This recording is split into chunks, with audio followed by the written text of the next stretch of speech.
Em uma atitude inesperada e polêmica, o padre Fábio de Mello viralizou nas redes sociais nos últimos dias. O padre cantor é famoso por frequentar ambientes com celebridades, com participações em TV aberta, mas muitos questionam que o padre perde a oportunidade de pregar o Evangelho de Deus, apenas fornece entretenimento aos telespectadores e às vezes até comete gafes polêmicas. Eu caí na fossa com as minhas amigas. Fazer o que? Caiu na fossa? Na foda? Não, na fossa, padre! Que é isso, padre?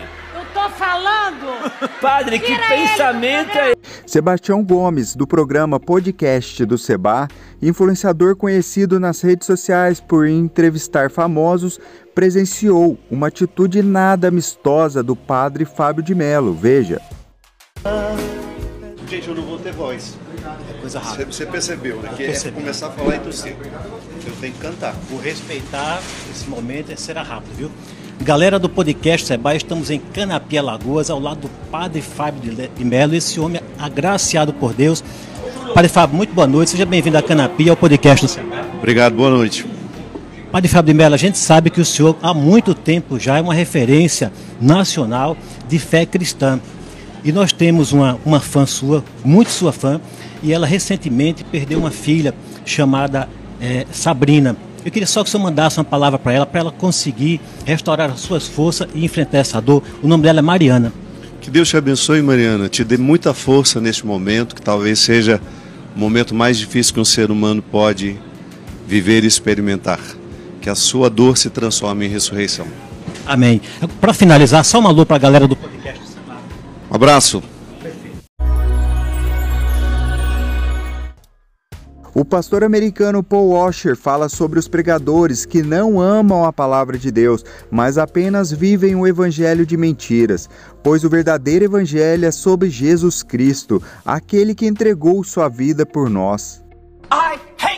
Most of the preaching that I hear in Brazil. Eu odeio a maioria das pregações que eu escuto nesse país. And I hate most of the preaching that I hear in the United States. E eu odeio a maioria das pregações que eu escuto nos Estados Unidos. Because they are preachers who do not love the gospel. Porque são de pregadores que não amam o evangelho. They love wealth. Eles amam riqueza. And prosperity. E prosperidade. And power. E poder. And health. E saúde. And big cars. E grandes carros. And fine homes. E boas casas. All of that is dumb. Tudo isso é estupidez. And if you like those kind of preachers, e se você aí gosta desse tipo de pregadores, you know why you like them? Você sabe por que você gosta Because deles? you love what they love. Porque você ama exatamente o que eles amam. You don't love Jesus. Você não ama Jesus. You love money. Você ama o dinheiro. You love the way you look. Você ama a maneira que você se veste. The gospel is not about any of that. O evangelho não é sobre nada disso. The gospel is about God's son dying on a tree. O evangelho é sobre o Filho de Deus morrendo no madeiro. So that we could know God. Para que nós pudéssemos conhecer And be Deus. transformed to his image. E ser transformados à sua imagem. And learn to love God. E aprender a amar a Deus. And love people. E amar as pessoas. And stop thinking about ourselves. E parar de pensar em nós mesmos.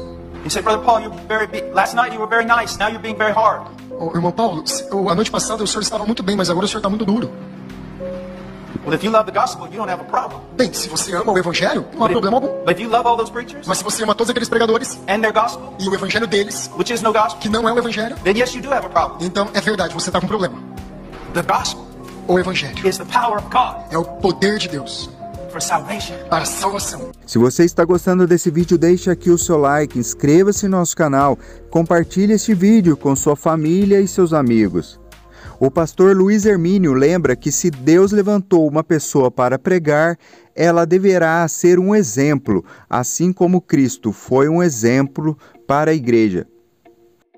Pedro e João naquela porta em Atos capítulo 3, lembra disso? Eles olharam para um paralítico e disseram o que para o paralítico? Eles disseram, olhe para nós. Vamos parar com esse papo de dizer, olha para Jesus, não olha para mim não, que eu sou falho. Não, tem que olhar para mim sim, tem que olhar para mim sim. Se Deus me levantou para falar, eu sou um exemplo, eu tenho que ser um exemplo. Não olha para mim não, olha para Cristo, não, tem que olhar para mim. Pedro e João disseram assim para o paralítico, olhe para nós. Nós não temos prata nem ouro, mas o que nós temos, receba, levanta e anda. Hoje a igreja tem prata e tem ouro, mas será que ela pode dizer, olhe para nós? Não tem problema ter prata e ter ouro. O problema é quando você está numa geração que a geração não pode mais olhar para a igreja porque não acha modelos, não acha exemplos. Então é interessante que Pedro e João, eles olharam para o paralítico e disseram: olhe para nós. Pegaram aquele cara pela mão, levantaram ele, e ele saiu andando, pulando, dançando, cantando, expressando. E aí todo mundo começou a olhar para Pedro e João. E alguém perguntou: quem foi que fez isso? Eles disseram: foi aqueles dois homens ali. Aí Pedro e João olharam para a multidão e disseram: não olhe para nós. Há 5 minutos atrás eles estavam dizendo: olhe para nós. Agora eles estão dizendo: não olhe para nós, como se nós tivéssemos feito isso. Mas foi Jesus, o autor da vida, que vocês mataram. Sabe o que eu aprendo aqui? Que uma geração sadia é aquela que na hora da responsabilidade diz: olha para nós. E na hora dos resultados diz: olha para ele. Porque dele, por ele e para ele são todas as coisas. Ele é o Messias, ele é o Salvador. Não olhe para nós como se nós tivéssemos feito isso. Não é a nossa denominação que fez isso, não é o pregador que fez isso. Não olhe para nós. Diga para o mundo olhar para você na hora da responsabilidade, mas na hora dos resultados não tome a glória que é de Cristo. E lembre-se, não temas, pois o Senhor é contigo. Até o próximo vídeo.